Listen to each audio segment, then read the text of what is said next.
Hi అండి. ఈరోజు మన బ్రేక్ఫాస్ట్ పోహా. సింపుల్ కదా, లైఫ్ కూడా అంతేనండి. సింపుల్గా స్టార్ట్ చేస్తే చాలు మంచి రిజల్ట్స్ వస్తాయి. ప్యాన్లో ఆయిల్ యాడ్ చేసి అందులో పీనట్స్ని రోస్ట్ చేస్తున్నాను. పీనట్స్ లాంటి వాళ్ళం మనం. మనలో కొంచెం ప్రెషర్ వేసిన, కొంచెం హీట్ వస్తే చాలు క్రంచ్ లాగా అయిపోతాం మనం కూడా. దాని తర్వాత ఇందులోకి కట్ చేసిన onions and green chillies add చేస్తున్నాను. లైఫ్లో కూడా చాలా ఫ్లేవర్స్ ఉంటాయి. అందులో కొన్ని స్పైసీగా ఉంటాయి అండ్ కొన్ని నార్మల్గా ఉంటాయి.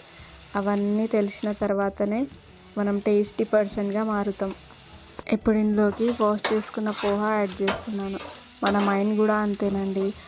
ఒక్కసారి వాష్ చేస్తే అన్నెసెసరీ థాట్స్ అన్నీ వెళ్ళిపోతాయి అండ్ లైఫ్ని సాఫ్ట్గా అడ్జస్ట్ అయిపోతాం. అండ్ లాస్ట్లో లెమన్ కావాలనుకున్న వాళ్ళు దీంట్లో స్క్వీజ్ చేసుకోవచ్చు, లేదంటే అండ్ కొంచెం కొత్తిమీర యాడ్ చేసుకొని మన పీనట్ పోహా రెడీ. అండ్ ఇలాంటి మరిన్ని మంచి వీడియోస్ కోసం నా న్యూ ఛానల్ని సబ్స్క్రైబ్ చేయండి అండ్ నా ఛానల్ని సపోర్ట్ చేయండి. Thank you for